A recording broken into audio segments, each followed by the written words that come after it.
A guy called Wally Ollins, who's written a book, which I was given to read just before this, defined branding a country and said it's about presenting a nation or a region in a powerful, attractive, and differentiating way. I think Africa's dilemma is that when are we ready to do that?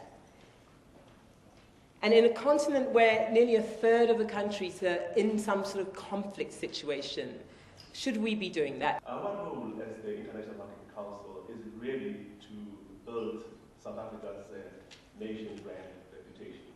So we're looking at a reputation and the image in order to improve South Africa's global competitiveness. And if you look at what global competitiveness requires, it means a whole range of things which are integral to improve your economy, the business environment, and the right policies in order to attain your ultimate objective, which for us is economic development. So inward investment, looking at business, looking at trade, improving our exports. Having said that though, I think the context that Simon gave is very important because we talked about the issue of relevance. And so it becomes important to explain when people see South Africa as a nation engaging in particular exercises, there is a context behind it. We have had a discussion around, for example, the BRIC countries and what is South Africa's role in that. You've had a discussion around South Africa's role in Copenhagen, and there's a lot of context behind these things that we are doing. It is part of what I think someone calls the public diplomacy. But I'll come back to that issue. Let me talk about the World Cup. South Africa has gone through several milestones in its transition from an apartheid country to a democratic country. And I think one of the key milestones in that regard was when we attained our freedom and people voted. Beyond that was built the notion of a rainbow nation. And people might say that there were several challenges coming off that until we came to a point where we put a bid for the World Cup, and the World Cup became another milestone where we said we're going to use the World Cup as a means of not only changing perceptions as well as the image of Africa and South Africa itself, but also use that to actually galvanize South Africans, mobilize South Africans, ensure that South Africans themselves live the brand. And the simple reason is that a nation brand, unlike the other brands that Simon referred to, whether it's soap powder, etc., it's essentially a service brand. A nation brand is a service brand, so it has to be driven from the inside out. And so we understood that we needed to ensure that we mobilize South Africans for them to ensure a successful World Cup, but so that they themselves live the brand and show the world what South Africa is about. Dispel notions of images that are commonly held about what South Africa is. You would have known that before the World Cup, there were so many stereotypes that were being cast, and I won't go into the debate on it because we discussed it earlier, from bulletproof and life-proof vests to all the sorts of things that were being said. So we needed to be able to reach out to the South African citizenry and say, we need South Africans to come together in a way that we've never done before to be able to live the brand and deliver against the promise we are making out there about what South Africa is all about. So that is what we did. And if we look at the impact of the World Cup for us as South Africans, I believe we did manage to change those stereotypes. I do believe that the world looks at South Africa a lot more differently, and Africa for that matter, a lot more differently than they did previously. And it's precisely because of the fact that we delivered against great odds. We delivered at the level of the tangibles, but we also delivered at the level of the intangibles in terms of how South Africans themselves came across. And for us, the biggest benefit really is the newfound sense of self-confidence, the sense of unity that South Africans themselves came up with, the solidarity with their brothers and sisters on the continent. Because it is true that if you yourself have a low self-image of yourself as a country, as a person, you can never have the respect and your positive image of the others. We emerged out of this World Cup with that as South Africans. A recent study that we did as the International Marketing Council, actually it's very interesting. It's an interesting read because it just shows you the levels of pride, of optimism about the future that exist among South Africans. And the belief that we can do more as South Africans if we put our hearts and minds into doing things. And therefore, we would say, taking that understanding and taking the cooperation, the partnerships between private, public sector, civil society, and everybody else to deliver a great event like this. If we take those learnings and apply them to delivery of whether it's services or delivery of addressing issues such as health and education, we can become our better. So I'll say for us, for now, those are the key things that we derive out of the World Cup. It's not so much the change of perceptions internationally, the change in terms of how South Africa is viewed, but also how South Africans themselves are now viewed themselves. We have a very strong sense of confidence about the future and what we are able to achieve as a country. And I think for us, that's really the biggest learning and I think the biggest achievement. Can I just play devil's advocate here? Because the World Cup in itself generated all of this.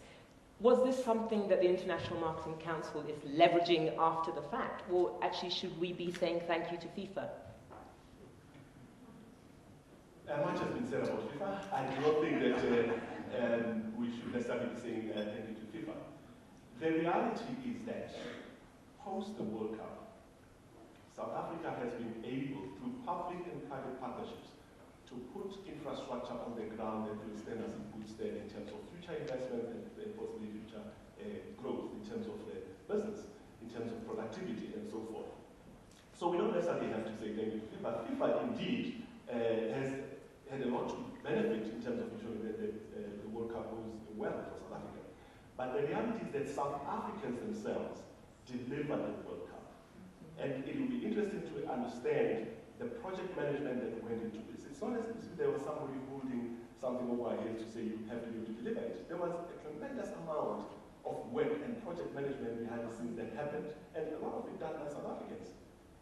With the fact that we finished all the stadium and everything else on time, was not so much a function of FIFA, but a function of what South Africans are capable of. And I think it's important to understand that what the World Cup has indicated is South Africa's capabilities and the fact that we are able to deliver on great projects such as these. And it is those things that give us that sense of pride that you're talking about, that sense of confidence. And so, no, it is South Africans who deliver these things. Yes, there is a timeline that we have to adhere to, but the takeaway from that is, if we use the same approach in terms of the focus, in terms of the coordination, in terms of the synergy and project management, to attack a challenge like education, like health, there's nothing that could stop us because we can deliver those things. Okay. Let me bring Mathias in. Mathias, I believe the Brand Ghana is a relatively new organization. And you told me earlier on that your strategies are very different to what South Africa is doing. Can you tell us about your strategies, and can you tell us whether you disagree with South Africa's strategies? Thank you very much. In the first place, conscious nation branding or identity management is not new in Ghana. At independence, Gold Coast became Ghana. New country symbols, anthem, flag, they were all created to evoke very, very specific values: loyalty, ecological responsibility, respect, civil virtue, public virtue, and all that, so many of them. And these were consciously taught in the school system, in communities, in work organizations. So it's not new. Identity management in Ghana wasn't new. But what happened with the attainment of Republican status was that Ghana became divided in Nkrumah. One-party state, rule of law was sacrificed, and the focus of the country identity management or branch management changed from country to Nkrumah personality management. So you have monuments being erected in the name of Nkrumah, institutions being named after Nkrumah, away from Ghana, the country Ghana. You know, this confused a lot of things. Now, he was overthrown in 1966, beyond that, a whole lot of confusion. In 2005, following inspiration from writings all over the world, there was this pressure from civil society on government for a new look at country branding, very conscious approach. But then again, the focus was on communication and events management. Within 2 years, no discussions about it. 2 years ago, this whole idea was rooted again, and I was about a year ago appointed into this, the office. Now, this is the way we go. We're using a concept in branch management called identity-based branch management. It says, just like a person to be strong, to stand up for something, you need to have a vision that is resistant to change and is attractive to others. Basically, it's an inside-out approach. So this is the concept on which our conceptual framework is based for country running in Ghana. So yes, we start with a set of values and vision for Ghana. And for us, it's not difficult because at independence, a lot of work was done. So we need to drill deep down to those values, have a consensus. Which values are most important to drive the country Ghana forward? We're going through this process. We had an identity summit, and the report is being done. We just a week and a half, 2 weeks ago. Now, what it says is that with this national identity, agree through consensus, make sure you affect the leadership of society,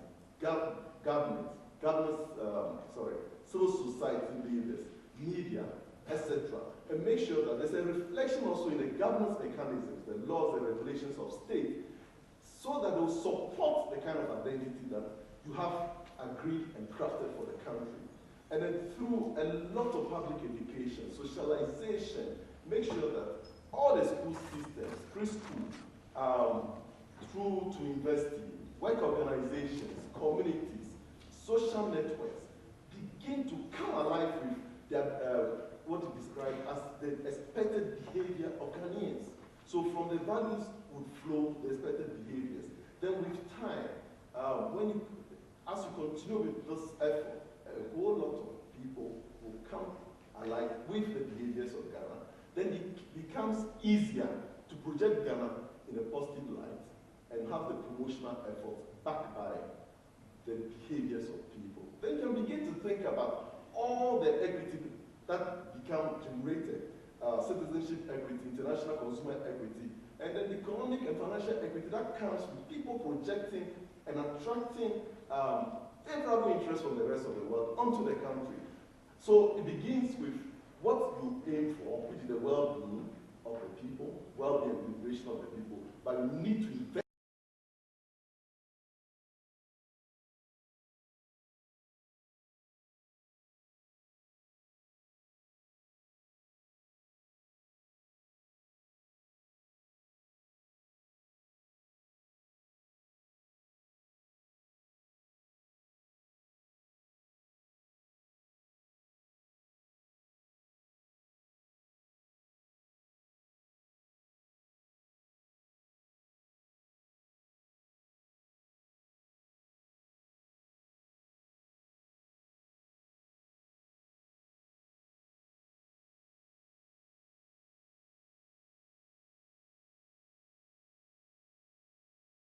The drivers of this over time to achieve this. Okay. Mary, let me bring you into the discussion. Dami Simoyo in her talk today said about the fact that what we needed was foreign direct investment. And that was one of the things. What is your key objective with Brand Kenya? What is it you're trying to do? Thank you for that question. Probably let me put into perspective the mandate that Brand Kenya has been given by our government so that I can answer that question. Our mandate is basically twofold. Putting it in a sentence, we've been asked by our government to put in place a comprehensive, integrated mechanism for managing the country image and identity. The direct foreign investment you are referring to is only an offshoot as a benefit of that. So when we look at our mandate, it has two facets. One is the internal identity. What do we think about ourselves as Kenyans? What character are we living as Kenyans? So that touches on the Kenyan citizen. And it is touching on our beliefs, it is touching on our values, and that is where we are starting, with our identity as Kenyans. Touching on issues of pride, touching on issues of confidence in ourselves, and confidence in the future prospects of our great nation, Kenya. Then we are coming to the issue of image. What is it that everybody else thinks Kenya is and believes Kenya is? And we are asking ourselves fundamental questions. What shapes that perception? What people hold about us? What South Africans think about us? What has shaped that? And any item that we identify that has shaped that perception, then it becomes a key focus for us as developing the image of Kenya. So ours is first for the Kenyans to live the brand, if you want to call it that, and I want to say the brand for us is not giving the identity. The brand for us is the brand, image, personality, and etc. So this will be the final part if we go there. But the starting part is to create the soft part, the soft power of Kenya, that which holds us together as a nation. And this runs back to 1963, when we got our independence. And Kenya developed one of the most powerful, what I would call, program in Africa around our motto of Harambee, which has been picked by the rest of Africa, pulling together. And wonderful things happen when we work together as a nation. That motto of Harambee, then we anchored it on 3 values: brotherhood, unity, peace, love, unity for the country and for ourselves. So moving forward, like my friend from Ghana says, and Ghana and Kenya are very, very similar. I don't know why, but we seem to do things the same way often and not. We are good friends. So over time, we lost that through the regimes. But in 2002, when we changed our regime and we got the current government, we looked back and we wanted to go back to where we were in the previous government. And a study was done by DFID in 2003, and Kenyans were identified as some of the most optimistic people in the world. And our government picked on that and we developed our Vision 2030. This is a long-term blueprint for the development of Kenya. And basically what the vision is saying, anchoring on the 3 pillars of political, social, and economic, we want to make Kenya a good place to live, to invest, and to visit. And for us to be able to do that, then we need to change internally. And when we change internally, then we project a better image for ourselves. And like Simon said, once the image is projected, then it becomes very easy for people to respond to you. You don't have to go shouting, wonderful Kenya or beautiful Kenya. No, it will already be lived by the citizens. The media will pick it up and the media will do it for us without effort. I guess you don't even have to pay for it. If you are a strong brand, we even don't have to market. Like they say in marketing, a branding makes marketing superfluous, so that you don't have to pay for it. People pick it. It becomes contagious. It's a good thing. So basically that is our mandate as Brand Kenya. And out of that, we are working on achieving the 3 things that measure a strong country brand. We want to improve on our investability index. We want to improve on our visibility index. And we want to improve on our livability index. So if you look at investment, you ask yourself, what are all the important things that attract investment? Infrastructure, basic services, the rule of law, and taxation regimes, etc. So our government has put up in place policies to deal with that. When you think about living, you think about sanitation, you think about hygiene, you think about education, you think about health. So the government of Kenya has rolled out health reforms to deal with that. When you think about visiting, you think about immigration issues, you think about transport issues. So we've rolled out reforms to deal with that. So for us, Branding Kenya is a comprehensive program of the development policies of Kenya. It is not about communicating an image. No, it is about the entire program of developing the nation of Kenya, anchored by our Vision 2030. Okay. Simon, can I bring you in just very quickly, just to assess the campaigns they've talked about and the work that Brand Kenya and Brand Ghana are doing? Does it fit in with what you believe nations like that should be doing? Much more than the kinds of initiatives I saw 5 or 6 years ago. I've noticed a big change in Africa and around the world. The programs that were being carried out by countries 5 or 6 years ago were shockingly known. It really was logos and slogans and everybody in class. Today, I find what Mathias, Mary, and Miller have described, these are very sophisticated sounding programs. They recognise some really important fundamental truths. First of all, that it's about the people. Secondly, it's about the product. The only 2 notes of caution I would add, and I'm sure just through shortage of time, mainly because I stole the time from them. I got it back, by the way. The 2 cautions I would make. First of all, remember that humility in the face of the public. Be objective. Don't be kind on yourselves. Don't imagine that people are going to be paying attention to anything you say or do. Just remember how ignorant people are and how little they care about distant countries. You've got to set your standards very, very high indeed. They're not going to pay attention just because you're doing a good job. And then the second thing is measurement, measurement, measurement. These kinds of initiatives must be transparent, accountable, and measurable. You have to set targets and you have to be able to demonstrate you've achieved them. Otherwise, it could be wasting your time. Miller, Brand South Africa is the oldest branding or marketing council for a country in Africa.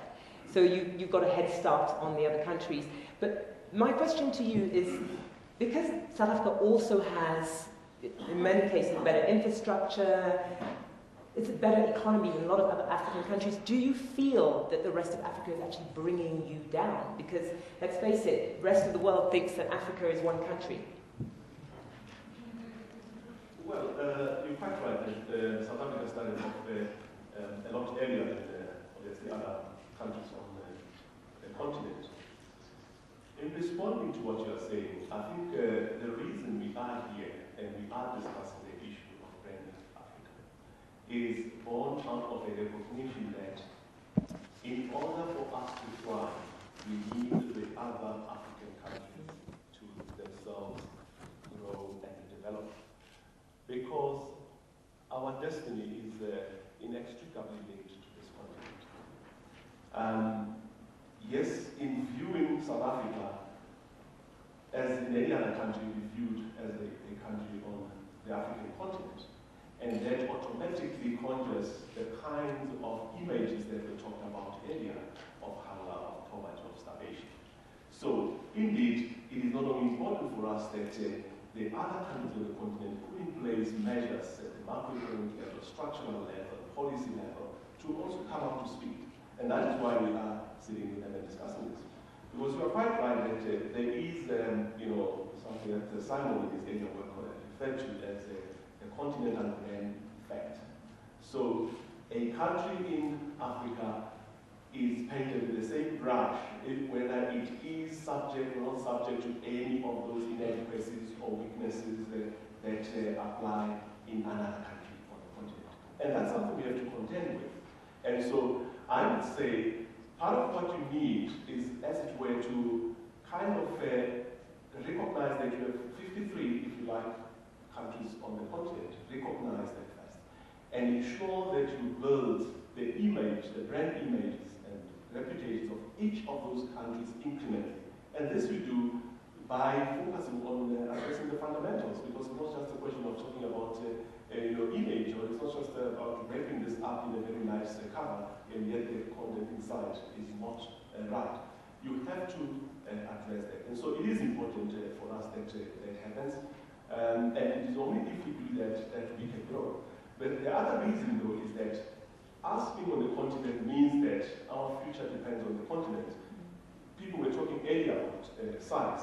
So in terms of attracting investment and actually growing exports and growing the consumer market, a market of 49 or 50 million that we are might not look attractive. But once we start integrating across the region, and we're now looking at maybe the SADC region and beyond, looking at a market of about 200 million. When you start looking at the continent, you are approaching a consumer market of about a billion. And for us, if we can play the role of being a connector into the continent, we believe that that can only not benefit us, but also benefit the entire continent. Okay, thank you.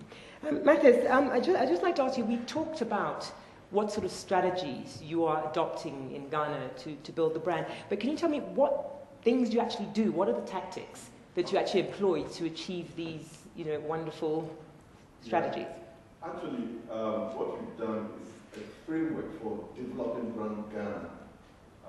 It begins with the setup phase, then research and exploration, then consultation heading up an identity summit, the development of the brand architecture, the writing of the strategy, and the internal and external marketing plans, then how to ensure long-term viability of the brand office.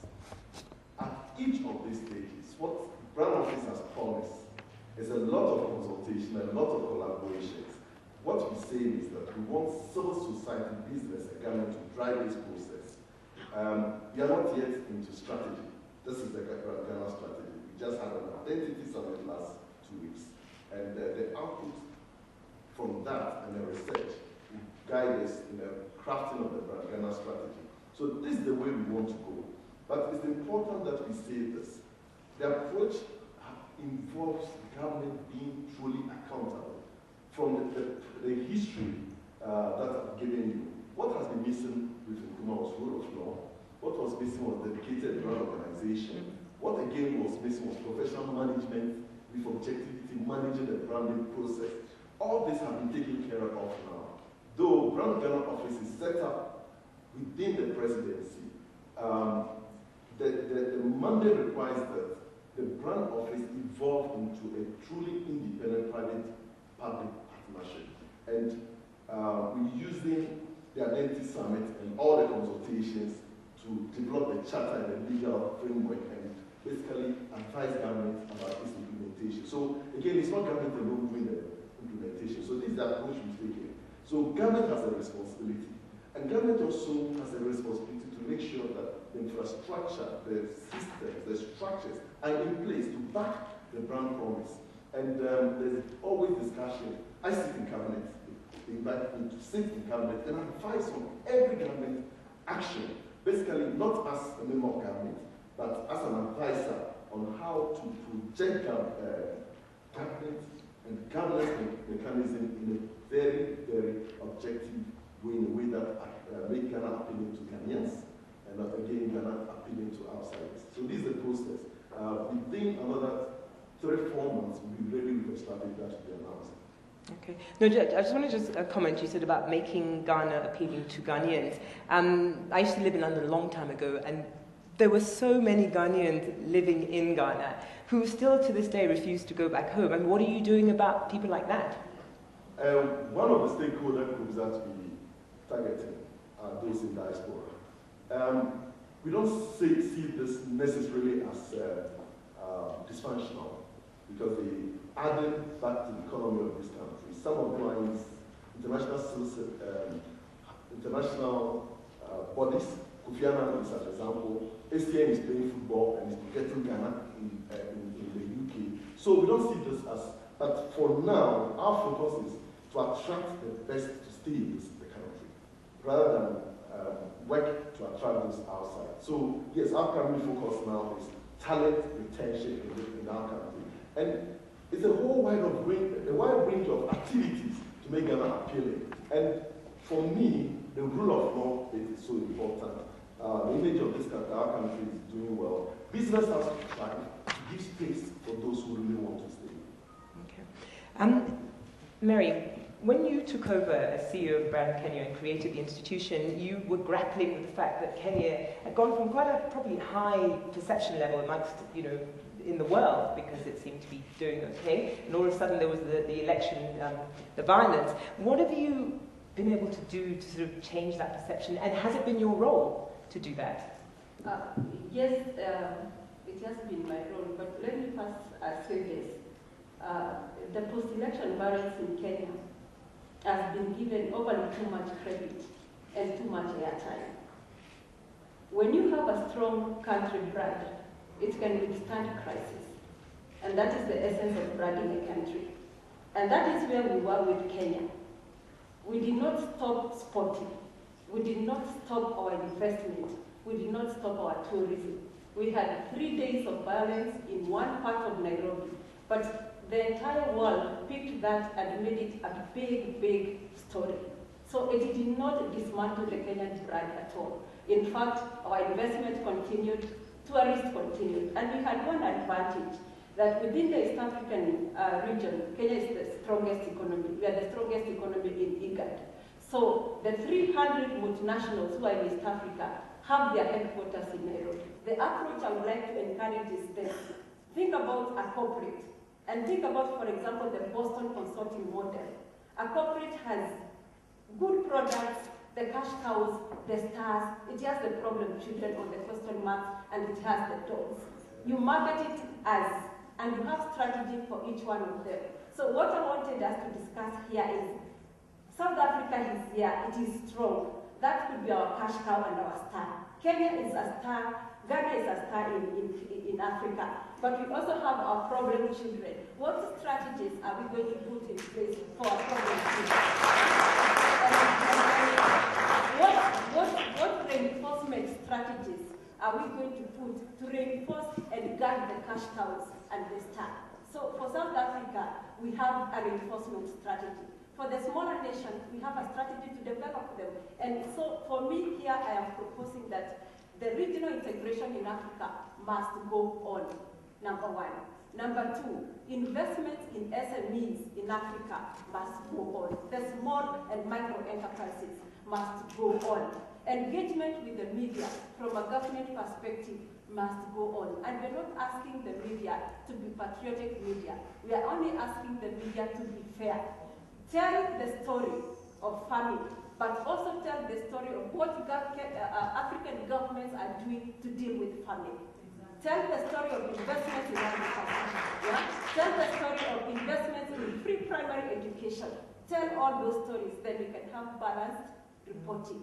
And then we are saying, let us benchmark.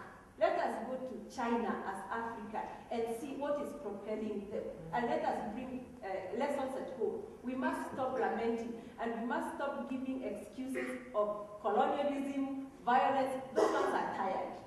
We as Africans, I mean, 50 years down the line, 50 years down the line, most of the African nations, we have educated people, we have learned people, we have a young, growing population. We have innovative people. Kenya has just rolled to the world one of the most innovative products which has ever been rolled. Even America is amazed. The M-Pesa, you know it, yeah? The money transfer from mobile phone, and it has revolutionized the world. The world doesn't seem to know this, but we don't care. It is ours anyway, and we're moving forward. Yeah?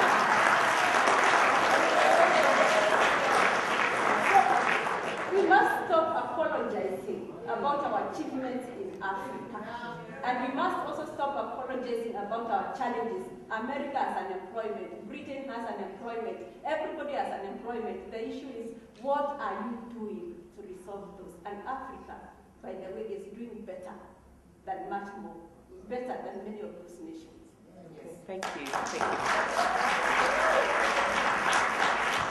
We've got about 15 minutes, and I'd like to open the floor to questions. What strategies and mechanisms are there as African countries to penetrate with this message, these good messages that you are telling us, this good identity, good images of our countries, to penetrate to those countries where we would like this message to sink in, to take it to the doorsteps?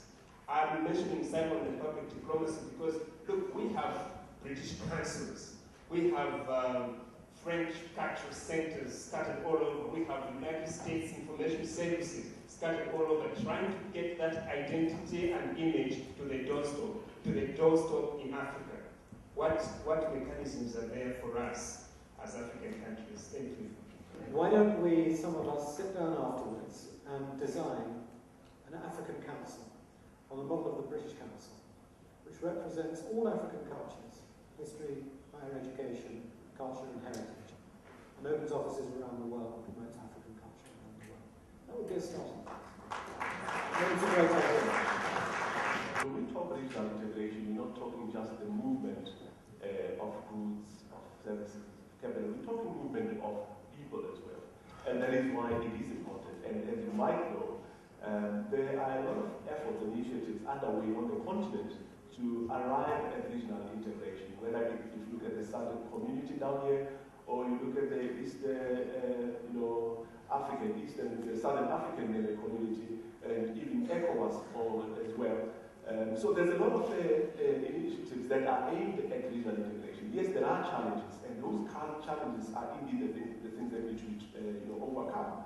There are challenges from country to country. I mean, just moving goods from here right up to the DRC takes you an inordinate amount of time, and it shouldn't. And half of the time is spent in just border crossings and immigration and all those things. And these are some of the things that we need to address. With regard to the issue of looking at people across the region and across the continent, there is something that is at the center of a lot of initiatives that you would know before the World Cup. There were issues around xenophobia, etc. that we sought to deal with, and we dealt with those by bringing to the fore the issue of a common African identity, a common South African identity. And these are things that we need to continue doing. As I said earlier, if we ourselves, as Africans, South Africans, do not take charge of our destiny, we will find it very difficult to get acceptance into some of those markets of Asia and West, and some of them that you are trying to look at. So it starts, our approach to this in South Africa is that it starts with you. It starts with each one of us here. It starts with each one of us on the continent to make for a better image of the brand Africa. Okay. Any other questions? The lady in the black and white top. I want to talk about South Korea and its lessons for us. I read in one of your articles that they sort of contacted you saying, what do? They feel like they've done everything right, they've launched all these global brands, and somehow they're not managing to change perceptions. And from what I gather, your advice to them was to start being a global citizen, to give. So stop telling people about all the amazing stuff that you think you do, start giving, and that's how people recognize that there's a strength. So there seems to be a lesson there for us. But now what I've heard from a lot of the speakers today is that doesn't seem to be certainly where African nation branding is at. There seems to be a very inward focus towards creating some kind of grassroots movement. So I suppose my first question is there a role for grassroots branding?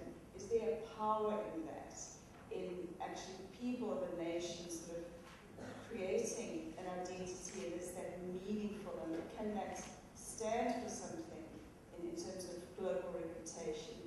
And then secondly, I suppose, just if you can tell me a little bit more about what happened in South Korea as a result of that change. I'll be honest. I'm a little bit skeptical about the power of a grassroots movement to turn a country from being anonymous to being recognised. I certainly recognise the power of the population, especially if you have a large diaspora, that if they're proud and if they're good natural ambassadors for their country, it's an enormous help. But on its own, it's not enough. It really isn't enough. If that were the case, if that were enough, then frankly, a great many countries in Africa would have a better image than they already have. Because there are a great many countries in Africa that really do have already within the culture a strong sense of identity, a certain amount of pride, and it hasn't helped. I think it's necessary but not sufficient, is the quick answer.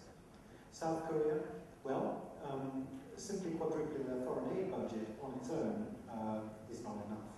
And I've said this to them over and over again, but they're doing a lot of other stuff. And they recognise that it's a long haul, and they recognise that it has to be strategically informed, and they recognise that change, if it occurs, is generational. But the indicators are already very good. Something I didn't really think was possible, but in the last 3 or 4 years, I've noticed Korea beginning to rise up in my index at any rate. So I think there's an indication that people are starting to recognise this as a principal and powerful player in world affairs. It does work. I wonder, to the custodians of the various brands in various countries, how much relationship you have with the media to help recalibrate how people see themselves, particularly those who have been exploited through sort of oppression and suppression. We do seek to establish a relationship with the media. The media is a key informant of the image of any country, just like the entertainment industry. They play a key role in how people perceive a country. One of the programs we have is called Global South Africans, where we seek to connect with all South Africans in the diaspora, because these are people who influence opinions, influence the way South Africa is perceived, both in the media and just as part of civil society. So indeed, that does play a critical role. Media does play a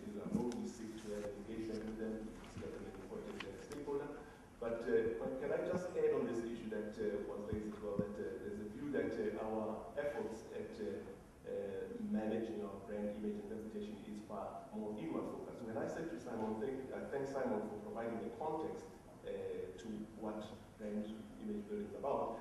I meant, for example, South Africa plays a key role in multinational corporations and further, it pushes the agenda of Africa very, very strongly. It seeks to become a global citizen that cares and makes an effort. If you look at issues such as climate change and the position we took in Copenhagen, if you look at our aspiration to ascend into the BRICS, it's not just about simply wanting to be there for the sake of being there, it's about really pushing the agenda of Africa in terms of investment, in terms of development. And there are many other areas where part of our brand image building programs involve that. And so it is something that we are doing. And Korea has played a role in that in terms of public diplomacy. That is something that we are doing.